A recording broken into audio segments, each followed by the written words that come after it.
I know, but like, what is a banana? I'm not a plant gynecologist. Bananas are in peril around the world, Nathan. How?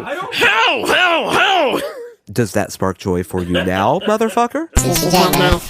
Sushi Jackknife. Sushi Jackknife. Sushi Jackknife. Sushi Jackknife. Sushi Jackknife. Sushi Jackknife. Sushi Jackknife. Sushi Jackknife. Sushi Jackknife.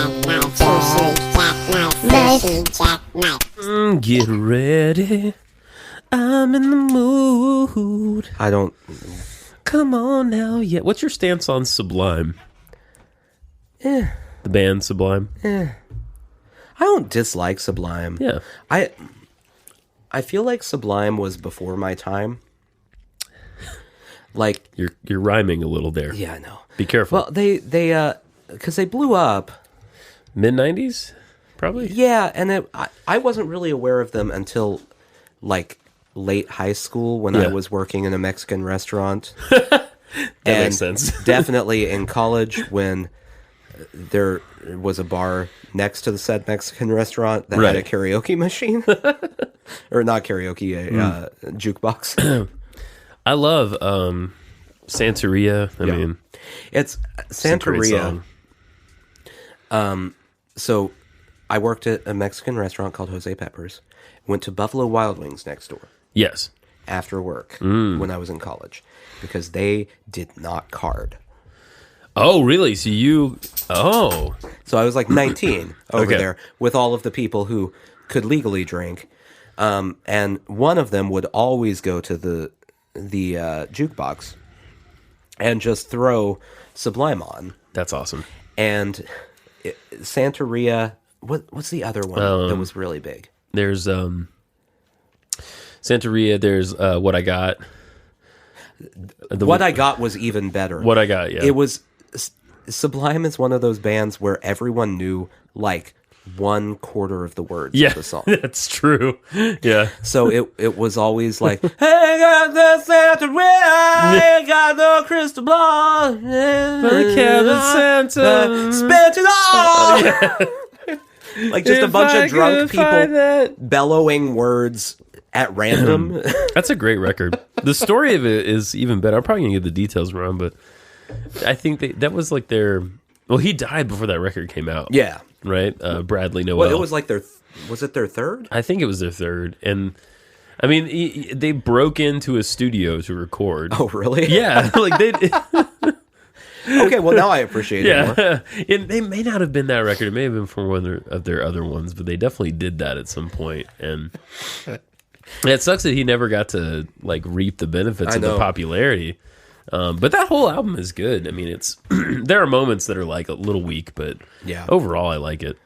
I've never minded it. That's just always what I associate it with. Right. Is a bunch of 23-year-old drunk girls not knowing words to the song. Living with Louis Dog's the only way to stay sane. What I Got is really bad because they don't know hardly any of the lyrics to that. Yeah. Hits the bottle and goes right to the rock. Yeah. Everyone knows fucking and fighting, it's all the same. Everyone knows that line. That part was always fucking and fighting, it's all the same. Love it is what I said. Remember that. I have grown attached to going to bigger concerts with people like Ben Folds. We went and saw Ben Folds last year. Oh yeah. Where they're popular, so people recognize their name, but they probably haven't listened to them. Right. Because I do enjoy watching people sing along with the songs. Flail. Like he was doing Brick, and everyone's like, she's a brick and I'm drowning slowly. Nowhere. Like, it's, you can just watch people like trying to remember words. 6 a.m. Every time it's the day after Christmas, every December 26th. Yeah. I think about that song. Yeah. Just because it was so everywhere. It was so in the ether. Have you ever seen the show, You're the Worst. No, I haven't seen that. It's on FXX, whatever it is now. Ben Folds was on a couple episodes playing himself. Oh, really? And he plays like this super nice Southern guy who just smokes a mean pork butt, you know? Like he always talks about that. But he always is just going, hey guys, if you stick around a little bit, I'll tell you what Brick's about. And everyone goes, it's about abortion. We know. How did you guys find out? That's awesome. Who told you guys? That was honestly though, like, that's such a great song. Yeah. Later on, you get "Rockin' the Suburbs." Yeah. He's one of those people that had a lot of good music, and I like him as a performer. Yeah. But I know that in personal life, he's got to be the biggest dick. I just feel like it's got to be the case that he's one of those gigantic dick to people. I was in line at one point with him at Fido, a coffee shop. At one point, and he punched the barista. Yeah, no. I mean, he. When we saw him the first time, we've seen him twice. Yeah, it was the Live on the Green, and it was right in front of the courthouse. And he was talking about how that was the place he got married, and also the place he got divorced 3 times. That's hilarious. And you're like, well, that's a lot of divorces. He did I ever tell you the story about him playing at our college? Yes. Get off my table. Where the student like fun council or whatever that's called. I don't know what they're called. Student fun. Yeah, the girl that ran it was amazing. I'm on the SFC. She was amazing. She could pull some stuff off, and she pulled off booking Ben Folds. But then there were, it was a conservative Christian school, which is a weird place for me to be anyway. But a great school, but just the environment. But there was this controversy because he did a cover of what's the rap song? Oh, Bitches Ain't Shit. Bitches Ain't Shit. Yeah, he did a cover of that. Yeah. And they asked him specifically, like, okay, you can come play at our auditorium, but don't play your cover of B asterisk TCHES ain't shit. Ain't. And he came, he agreed not to play it. Right. And he came and he totally played it. And it was great. Of course he did. Yeah. I feel like, especially at that point, you've got enough money. Like, if they refuse to pay you, fine. Right.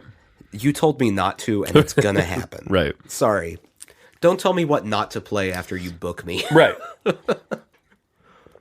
He is his own. He is his own person. Yeah. In that regard, he's. Do you think people even know anymore? Do you think people? My friend. Well, you know him, Roy. Yeah. Who was going to be here tonight? Whoa, welcome to Sushi Jackknife. Oh, are we recording currently? Yeah, we've been recording for a while. Wow. Yeah. He was going to be here, but then he had some car issues, had to get his car worked on, ended up having to work on a Saturday, so we're going to reschedule that, but it will happen at some point. We probably won't make a grandiose announcement. It'll just happen. Oh, I'm going to make a grandiose announcement. You're going to get fanfare, trumpeters, all that stuff. We will hire a full marching band to be in this basement, this very small, tight space where our table is at. Right. Walking around the table, drumming. Ooh. We will never hear again. Never. That's the end of it. That sounds great. It's a good way to go out with your hearing. Yeah. If you are going to lose all your hearing, it better be in a fantastic marching band type way. And they're going to unplug all these cables back here when they walk through. Every cable you have is going to get unplugged. That's going to take a lot of work for me. Talk to the marching band. I'm not in charge of them. So Roy posed this question. Yeah. I think he saw something online about emo being dead. Emo's never dead, Roy. Yeah, and I just thought I'd pose that to you. Let me tell you about this. Okay. I have a friend. I was in a band with him in Kansas City. That until recently, on the alternative radio station there, Yes. hosted a weekend emo show. Oh, okay. There you go. Why? Emo never dies. Wow. That's right. You want to hear Juliana Theory? He's going to play Juliana Theory. You want to hear some Thursday? He's got the new Thursday. Ooh. I didn't even know that was a thing, but it is. Will you just play Saves the Day for me? He'll play Saves the Day. Yay! And they're apparently still around. I found that out this I year. heard that too, yeah. They were in town. They were in town here? They were at Grimey's playing a free show. I didn't go because it wasn't worth it. At your funeral. That's another one. We'll sing the pig. Yeah. That's how people sing that song. That whole album is that way. Yeah, yeah. And then their next album, I don't know if you ever heard the next one. No. In Reverie. In Reverie. It's weird. That's the best way I can describe it. And it didn't do well. And the only thing I can figure out is it was confusing to people and they didn't like it. Yeah, that happens. I enjoyed it. A departure record, for very different. Right. It's kind of third album territory. Yeah. You have to depart once you've had two solid records. Well, it's like, so Death Cab, sticking to kind of emo. Yeah. They had Plans. Like, Right. you remember that The album Plans? Yeah. That was a giant album. Big album, yeah. Everyone loved that album. And then the next one, nothing sounded like it. It was even close to the same band. Yeah. And they immediately fell off. Yeah. It was almost like it was a conscious effort by them to go, I think we may be too popular. I don't know if I'm comfortable with this. Let's just make an album that people probably won't like as much. Yeah.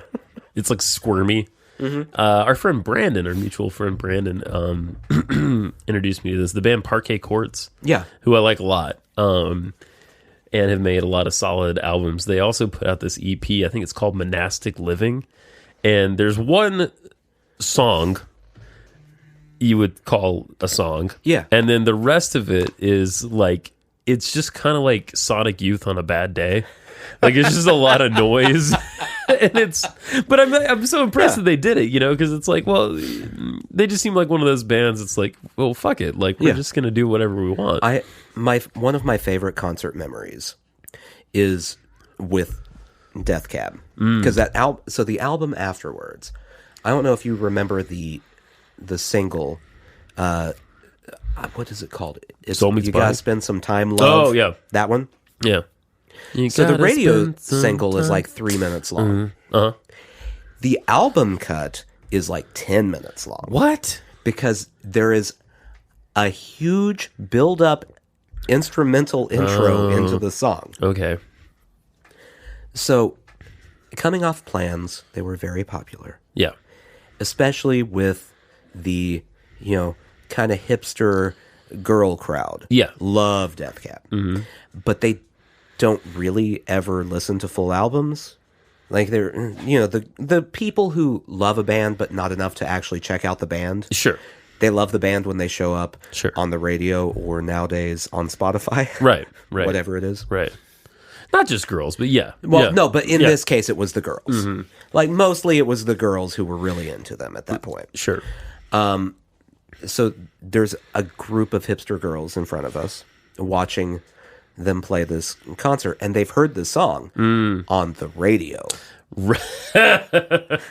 They played the album cut with the full 7 minutes of intro or however long it is. And finally, it's like 3.5 minutes into it. Yeah. Still not to any lyrics. No lyrics have been sung. People are rioting. Yeah. Like at most there was like a la la la la la la in the background. That's it. And one of them turns to another one and goes, I don't know what they're doing. Are the microphones not working? Or like, she thought it was just generally a malfunction on stage that they hadn't sung the song that she expected them to sing. That's amazing. That's amazing. If I were in a mildly successful band like that, I would just constantly be messing with people like that. It would be worth it. I mean, I've never toured, but I hear from people who have toured that you do get into these like boredom stages. Yeah.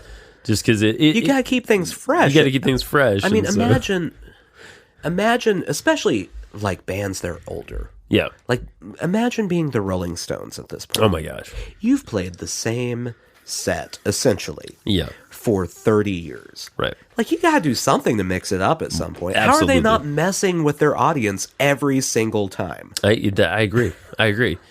I think what they should do is put a grove of coconut trees on stage. See if Keith Richards can survive the concert. Exactly. It'll be a game.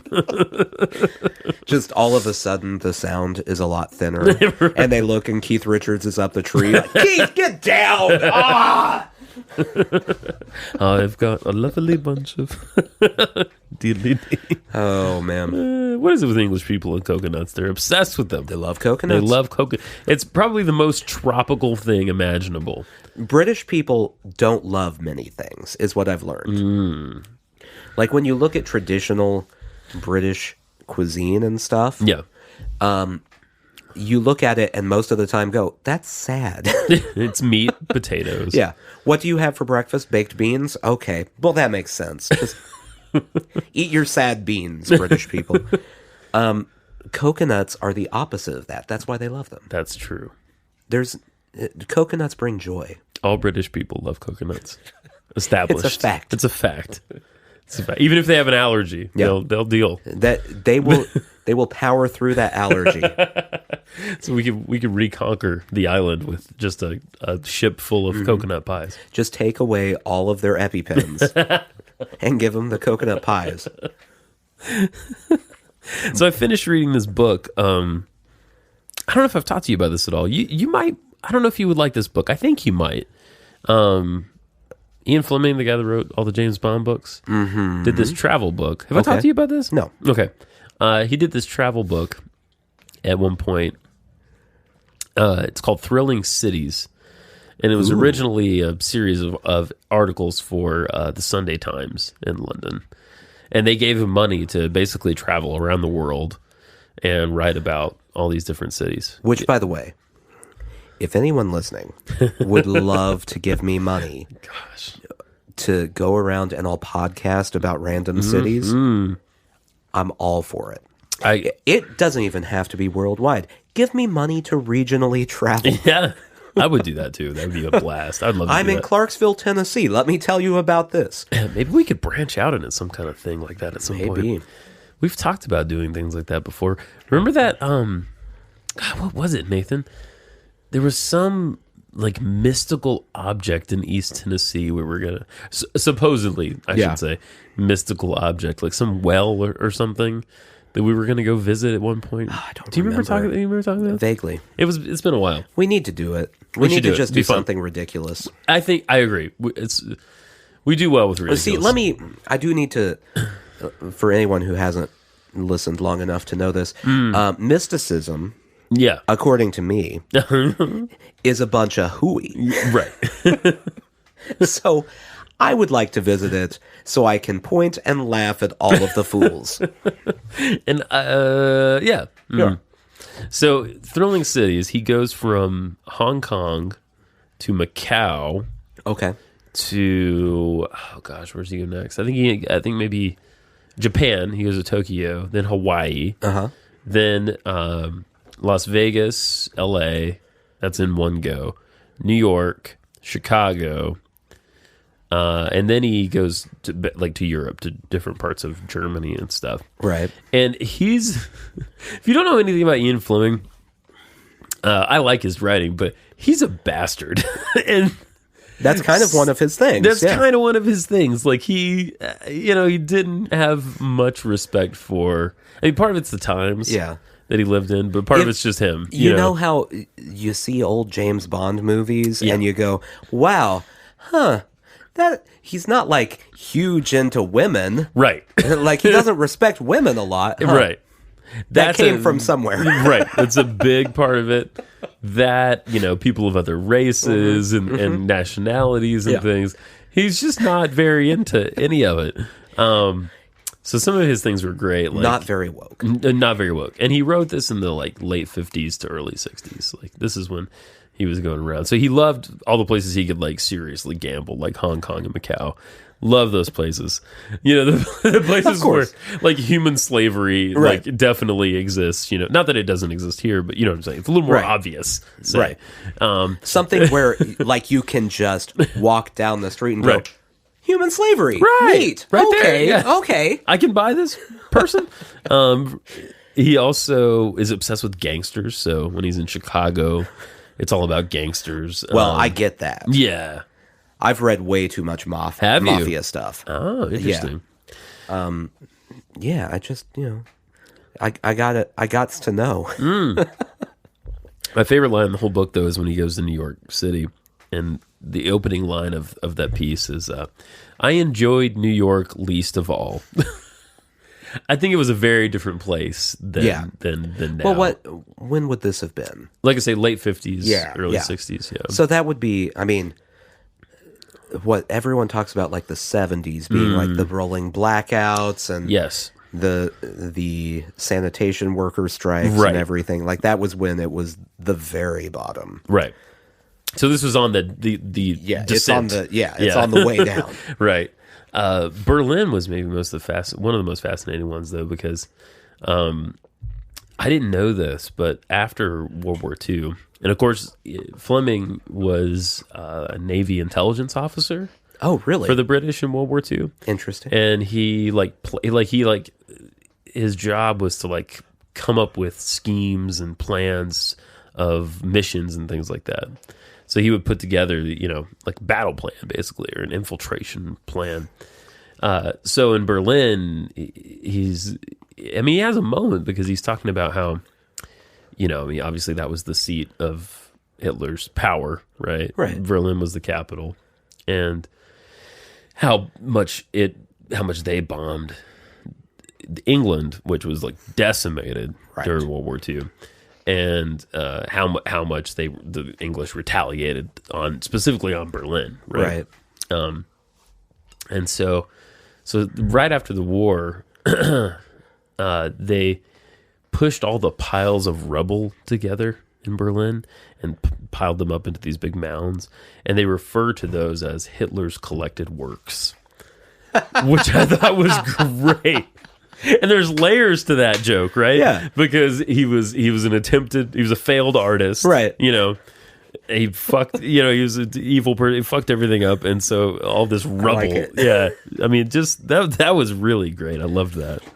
You know, World War II, the United States, like we really got the best deal out of all of that. Oh, yeah, for sure. We sat back because we were assholes. Yeah. We just waited. Yeah. Until everything was kind of cleared out and we had to jump in because Japan. Yeah, because of Pearl Harbor, yeah. And we jump in after everyone is pretty much decimated. Yeah. Like not just the Axis, but the Allies were pretty gone. And we jump in and we're like, we're here to save the day. Blah, blah, blah, blah, blah.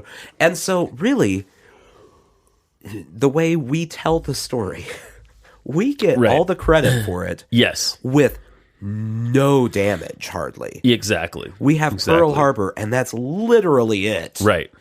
As far as on-shore on damage. American soil, right. Every other country, you know, millions, billions, trillions of dollars of damage now. Right. From the bombing, we lost a ship. Right. Yeah. Exactly. A few ships, to be fair. But yeah. It's like we didn't lose as far as U.S. territory anything really that much. Right. And we then claim all of the credit for ending the war. And then we unleashed the most powerful weapons of all time ever unleashed, right? I guess, you know, I'm fascinated with the Manhattan Project and all that stuff. Yeah. In particular. Just because I'm fascinated with the scientists like the Oppenheimers and people that were working on it. But, you know, they were doing nuclear tests, and Oppenheimer is seeing up the project and watching these tests and saying that, you know, they've unleashed this destructive force. He's quoting the Bhagavad Gita, saying that we can't, like, we're never going back from this. We've done something terrible. It was his version of oopsie. Yeah, right. I take it back. Yeah. But it's true. The U.S. came in and kind of at the last minute. Yeah. Well, so we went last year to the World War II museum in Chicago. Okay. And I hadn't realized this until then, because they don't really ever teach this in history class. You know how currently our Cheeto Hitler of a president is all about nationalism, like America first. We gotta focus on America. Right. Well, there was a very strong push of that during World War II, like the very beginnings. Right. Isolation. Charles Lindbergh was going around the country campaigning that we should never help another country. Right. It's all about us, and that was why we didn't get involved. Popular opinion didn't swing until Pearl Harbor, and then people are like, "Oh, we should probably I don't know, go help." Right. I don't know. Right. So we really were just sitting off, going, "Nah, I mean, that's not really our thing." Whilst France is occupied, England is crumbling. Yeah, you know, half of Europe has been taken. Poland has been taken. Yeah. Japan is launching an attack on all of Asia, and we're like, well, but like we're in a different continent, right? So we're the new kids. What do we do? It's I love that. And I don't think we didn't know about the concentration camps, did we? We didn't know. Until we later. didn't have full knowledge until later. Right. About everything. But, like, we weren't just sitting there unaware of. Right. Like, you don't see what's happening with that. Take out any of the concentration camps. Right.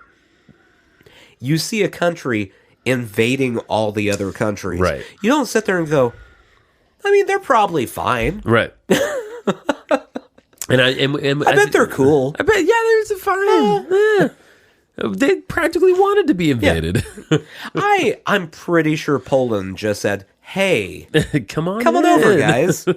We were tired of taking care of ourselves. Just take the country. It's yours now." Right. Boy, I love that picture of Stalin, JFK, and Churchill. I'm a big fan of Churchill. I'm just fascinated with the guy, and Stalin's sitting there like Stalin, like a concrete block, right? Is what he looks like. JFK is like intentionally sitting very upright. He's in the middle, right? And not JFK. I said JFK. FDR. Yeah. The other one. Yeah. With the letters. The different president. That would be a totally different thing altogether. FDR is sitting, very upright and regal looking. And then Churchill is like slumped down in his chair. Right. Like hat off, looking very despondent. Churchill, I mean, aside from the fact that he was most certainly drunk. During that picture. Right. He was always drunk. I just assume, just based on things he said and stuff, that he was just looking at it going, fuck the whole thing. I don't want to do it. Yeah. It was Chamberlain's problem. Neville did it. I don't want to do it. Why does no one yell about Neville Chamberlain more? Oh, I think people do. They don't yell about him enough. Not enough, but I think, that's a guy that should be... Like, as much as we talk about, like, Benedict Arnold here, where he's a thing, like, you're a Benedict Arnold. There should be you're a Neville Chamberlain, meaning you just rolled over and let someone do something. Yeah. I think that might be the case in other places, though. It should be everywhere. Yeah. That's the picture of being terrible at your job. Apparently, Churchill really wanted to be pals with FDR, though. Like, he really respected him, and wanted to be friends, you know. And FDR, I think, liked him, but was a little trepidatious or something, you know. Probably because he was always drunk. Right. And I don't think either of them had any... they knew what Stalin was, basically. Yeah. I think, you know, they were smart enough that to was know. it really just...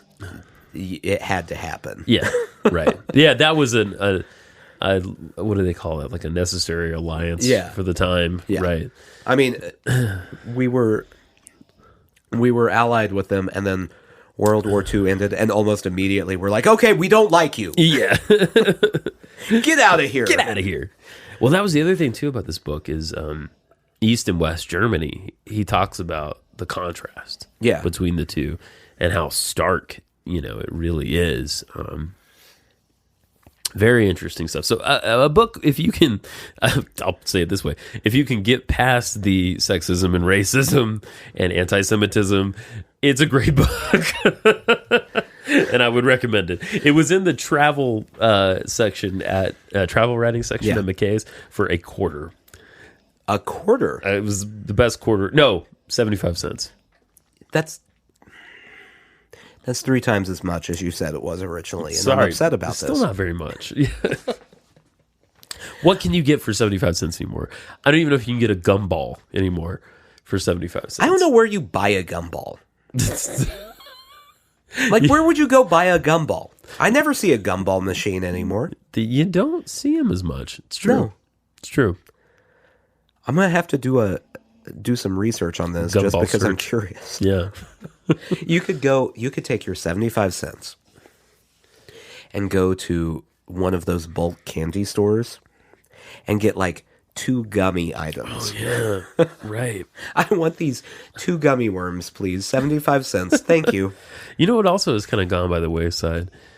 All the grocery stores when I was growing up had that like carousel of candy that you would scoop. Mm-hmm. I mean, they still sort of have that at like your Whole Foods and stuff, you know? Yeah, but it's almonds. Whole Foods, you go over there and it's like, ooh, look, quinoa. Right. And you get that. Right. It's not really the same. But this would be like... Enriched flour. Right. Ooh.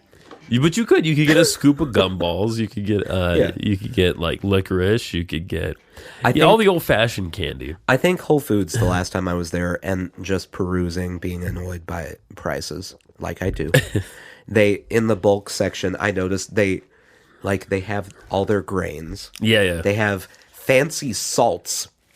You know. Oh. How you're like, oh man, I really need some pink Himalayan sea salt. Yeah. Let me get that by the pound. Right.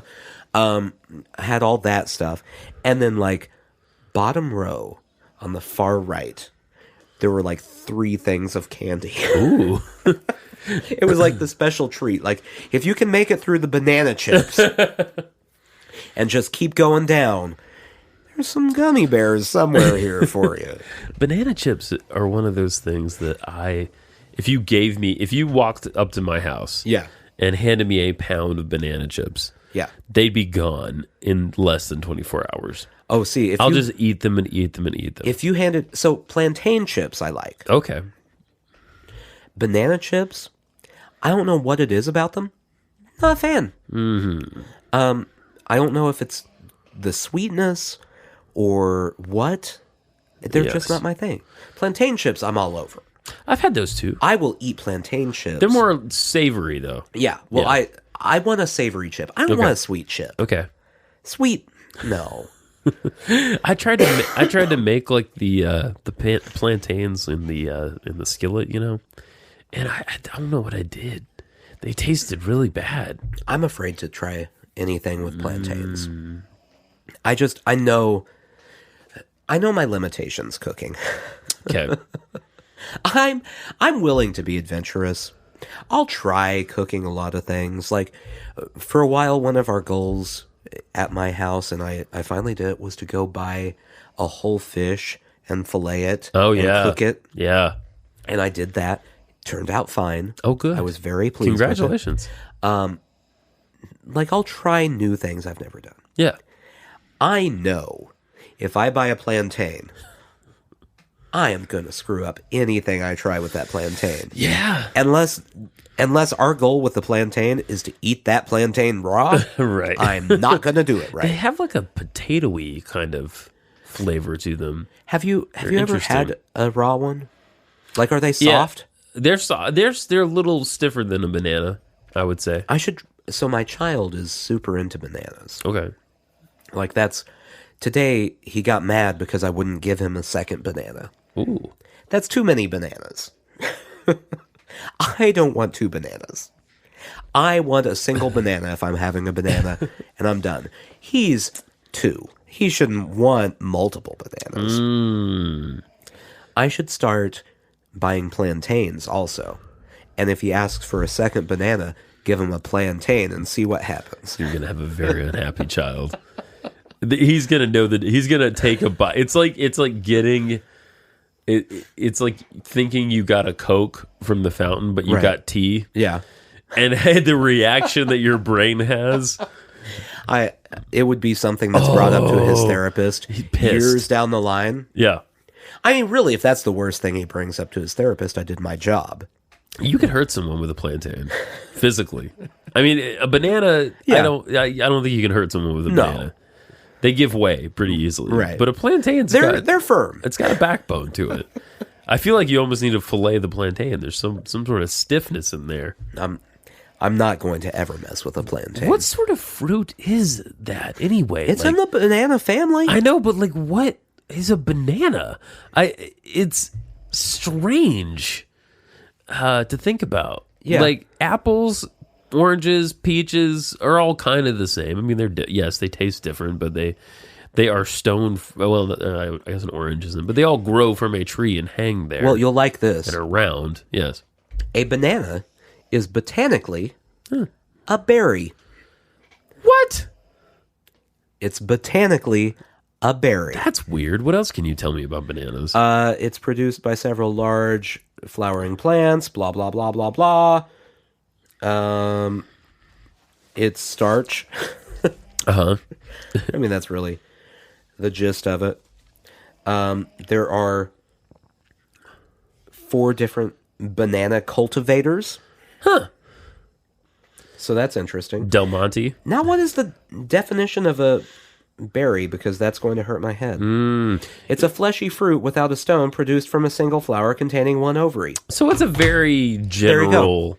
Yeah. It's a very general definition. There's not a stone in the middle of a banana. No. It does come from a flower. It does, yeah. I'm assuming there's 1 ovary. I don't know. I don't count plant ovaries. I heard something one time. I'm not a plant gynecologist. I heard something one time about... Something about bananas, like, all having the same DNA or something. Like, they're all, like, kind of clones. Well, what I've heard, and I don't know if this is true or not, so okay. No one listening hold me to anything I'm about to say. But the current banana we have today has been messed with so much that there really is only one major type of banana. There used to be more, and we kind of just bred those out of existence. Okay, so that's what it is. Maybe. Okay, that's got to be part of it. Yeah. I just found an article. This is not what I intended to look up, but from GetScience.com. Are you Googling bananas? Yeah. Because I feel like that might end dangerously. How genetically related are we to bananas? Gene sequencing reveals that we have more in common with bananas, chickens, and fruit flies than you may expect. Well, I would expect none, so if there's one thing we have in common, then yes. We share more than half of our genetic material with chickens, fruit flies, and bananas. What, half? One of these things is not like the other. How? That's a plant. That's I need way more information cell about wall. this. Okay, I'm gonna keep going. Is it? I just want to know like what they're looking at, right? Genetic material wise. I think it has something to do with proteins here. Okay, let's see. Chimpanzees 96% identical to humans. We know that, right? Evolution. That Chicken. Whoa. Not evolution. We're intelligently made. Go ahead. By evolution. Chicken, 60% identical. I think that makes it fine to eat them. 40%. Yeah. I mean, that's definitely below the cannibalism rate. Threshold. So that's fine. Yeah. Get this. Banana, more than 60% identical. We're more related to bananas than chickens. How? I don't know. How? It says many of the housekeeping genes, in quotations, housekeeping, that are necessary for basic cellular function, such as for replicating DNA, controlling the cell cycle, and helping cells divide, are shared between many plants, including bananas and animals. So it's not just bananas. And when it comes to the fruit fly, we are 60% identical to fruit flies. I don't understand. I think the argument here is that there are some basic things. Like, are they taking it out that far where, like, generally 60% were the same? Yeah, I think so. Also, Okay. I just scrolled to the bottom of this, and it says brought to you by Pfizer. So I have doubts now. I have doubts. That's just Pfizer's attempt to be able to test their drugs on bananas and say, no one died. Right. It was fine. All the bananas we tested this on definitely no longer have any sort of disease. Here's another article from Seeker.com. Bananas genes unpeeled. Good one, Seeker.com. The long-awaited sequencing of the banana... The long-awaited sequencing of the banana genome might help save the yellow fruit from imminent collapse. Bananas are in peril around the world, Nathan. Well, obviously. Yeah. Everything's in peril around the world. Humans are in peril around the world. It's true. You're not special, bananas. In an effort to save bananas from imminent demise, scientists have now sequenced the banana genome for the first time, a challenging feat and a major advance in the field. Okay, they're going to use it to make bananas that are more naturally resilient to parasites and other stresses. Yeah, I'm not finding a whole lot here, but Can I tell you, I have very mixed emotions about things like that. So I know that it would be good to have bananas that are more resilient. Yeah. In general. Right. But I also go back and forth because part of me thinks, hey, parasites exist for a reason. Right. Right. To... Like, maybe we don't just mess with the entire ecosystem all at one time when we're trying to make it where I can afford the bananas that show up at Walmart. You know, let's think this through for a minute. Get this. This is what I was talking about. Bananas were first domesticated 7,000 years ago in Southeast Asia. As people migrated, they crossed plants with other species along the way. Bananas gradually became seedless, delicious, and sterile. Instead of multiplying through sexual reproduction, which mixes up the gene pool, bananas are cultivated through a vegetative propagation, which involves just cutting off a section of one plant to grow on its own. It's the same process used to grow several other crops like cassava, sweet potatoes, and yams. But as a result, I guess it's called the Cavendish banana, is like the main one that we eat. Okay. As a result, every single Cavendish banana, the variety that makes up about half of all bananas eaten around the world, is an exact clone of every other Cavendish banana. That's what I was getting at. And that's what I was getting at. That's what I've heard is Right. we no longer have the original really breed of bananas because we wanted them different. Yeah. So we want to make it a more banana-y banana. I like this idea only because it would be difficult to do, but if you had all the resources and time, you could go back in the generations of banana trees and find the one banana tree that all of these other bananas have come from. Yeah, you could find it. You could find You could have the OG banana. But the OG banana, Yeah. banana zero. Yeah. Yeah. Ground zero banana. Oh, man. Imagine if you could find where that started Yeah.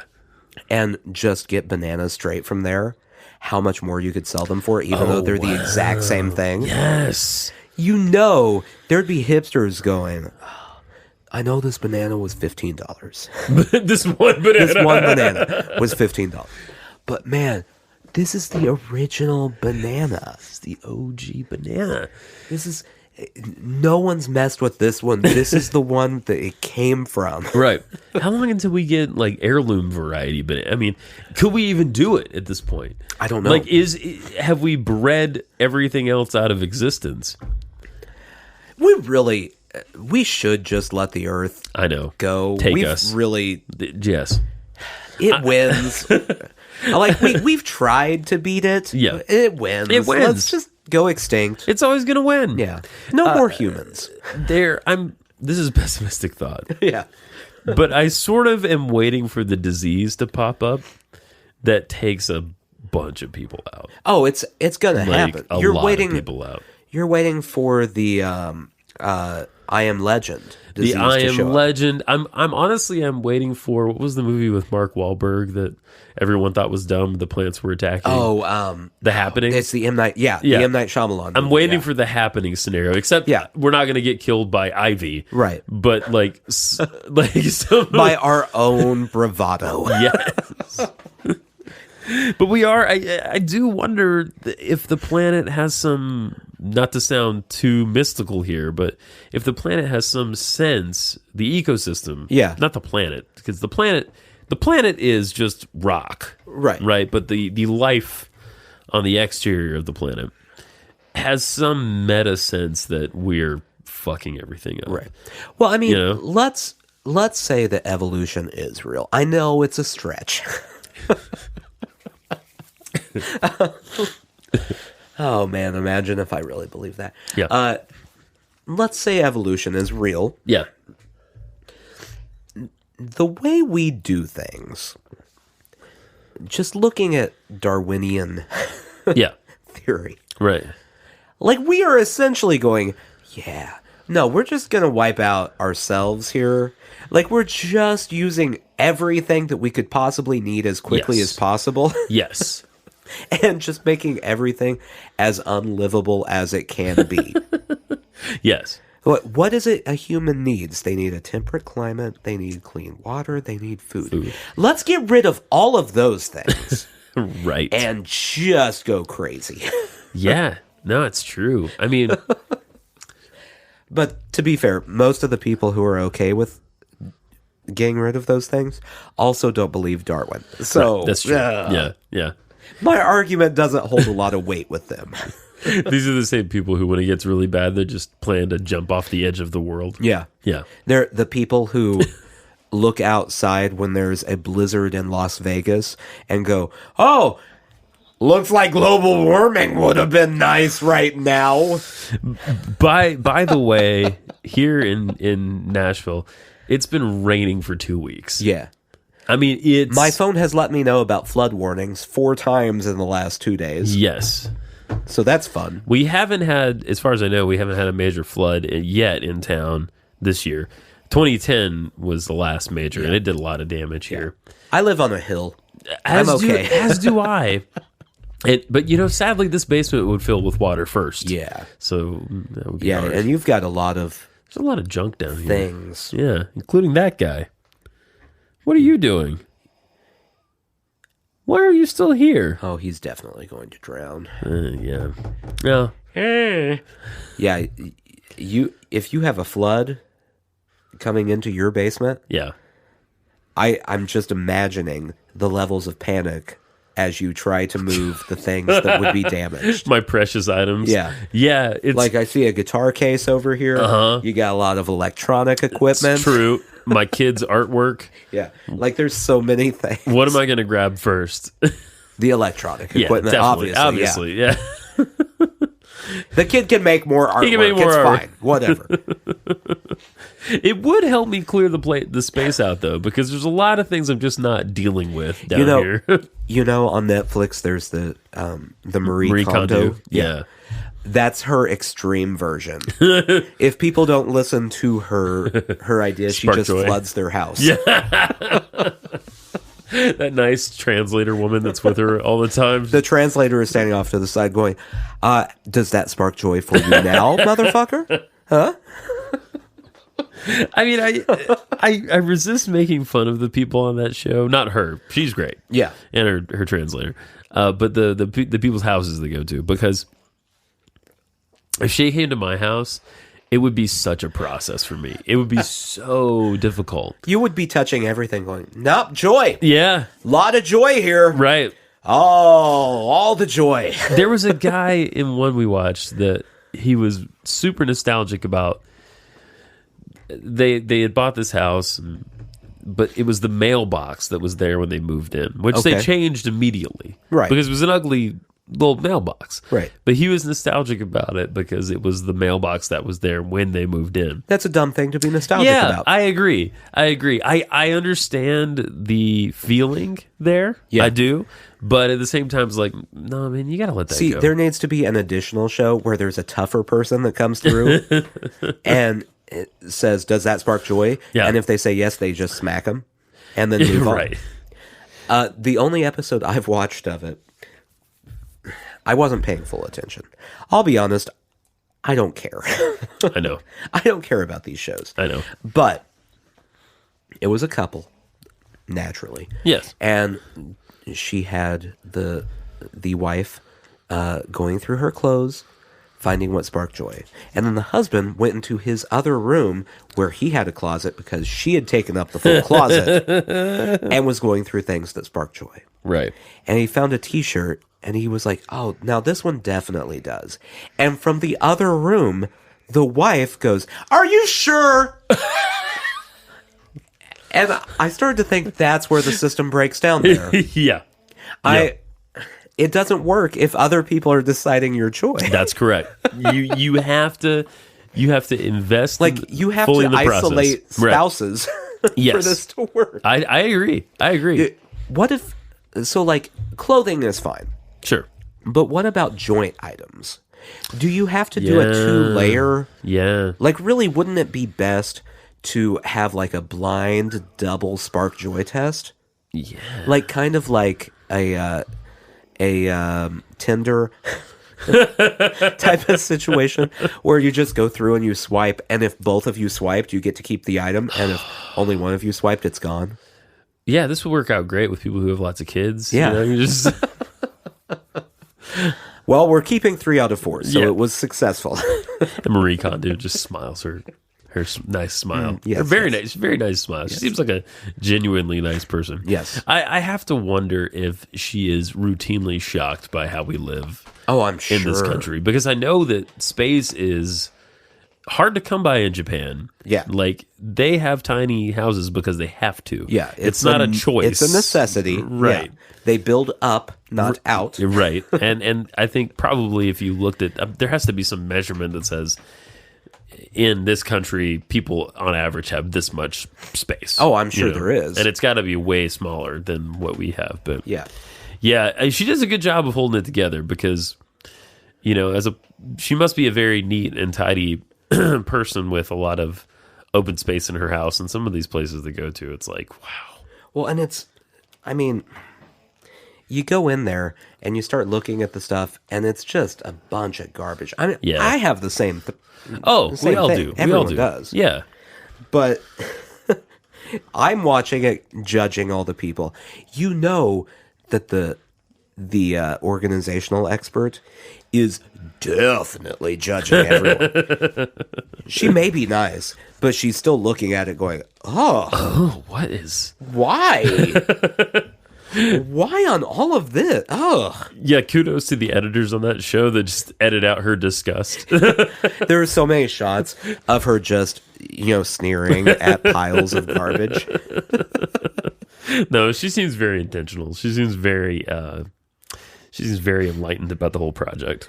The average home size in Japan is 1,310 square feet. Okay. That's smaller than my house. 1,300. I know it's smaller than your house. Yeah. The average home size in the United States is 2,700 square feet. Oh my gosh, it's like double. Yeah. It's more than double. Yeah. Wow. So there you go. I think that says a lot. Yeah. You know? Well, it's like the George Carlin bit. He talks about how you have a house, you buy a house. Yeah.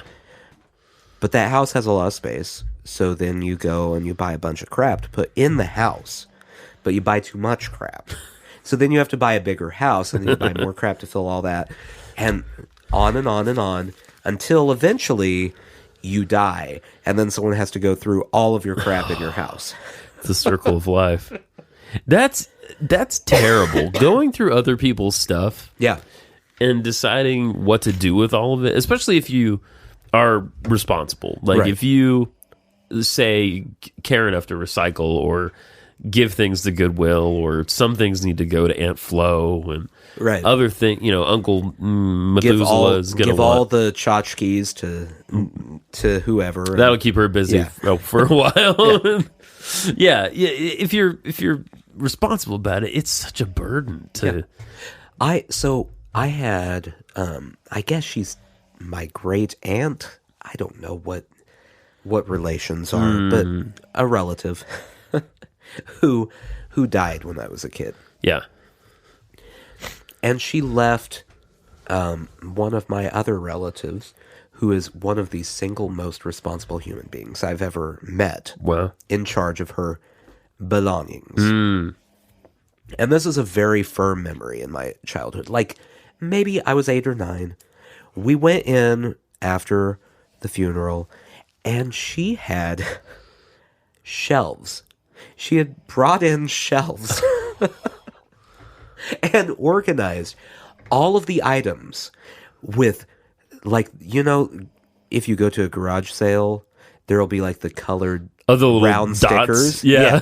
She had organized them. Like, this family gets to pick from the orange stickers. This family gets to pick. And then there was like the pile of like miscellaneous things where it's like, kids, go look at the miscellaneous garbage no one wants. It's games that are missing 4 pieces. Do whatever. And that has stuck with me because I've thought, oh man, I definitely want to die before anyone else so that I don't have to do that. Absolutely. Oh, that's I want terrible. someone else to be in charge of that. I don't want to be in charge of estates. That's no good. No fun. I don't even know where you buy those stickers. They give them to you when you organize a funeral. The funeral director is like, okay, how many do you think you need? So these are the coffins we offer. Yeah. As you can see, this is a velvet. Oh, while I'm on the subject of, getting things into order, we do offer a variety of colored stickers. I'm sorry? Just as many sheets as you want. Sheets. There are, Bethany, how many colors? There are 12 colors that we offer. 12 sounds like a nice variety of colors. That's what I want to avoid. I don't want that. Yeah. I guess writing a will helps. Oh, I'm not Because going you to do can that. say That's the whole thing. Well, I mean, I don't think you have to cover the moosh. You know what my will would say? know. My will is going to say, I don't care. Like, I leave stuff to whoever. Just figure it out. Why deny yourself the chance to have some fun with that though? Like you take like an expensive item, like a nice watch you have maybe, and say this could go to either Justin or George. Fight to the death. Exactly. I'm going to create a Hunger Games situation. I'm going to pile up all of my belongings. I'm going to leave weapons around. Yes. And there's just going to be, like, you rush to your weapon, and then whoever survives gets what they want out of the pile of stuff. It will be a melee. Now, what's interesting there is it's the gift that keeps on giving because all of their estates then can do the same thing.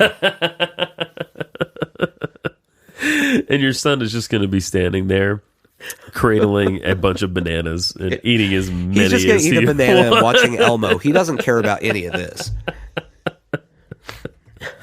No, he'll be a grown man in a suit. No, with a bunch of bananas. I'm assuming he still eats bananas and watches Elmo. That's him forever. It's all you've known. Yeah. It's all you've known. Sushi Jackknife. Sushi Jackknife.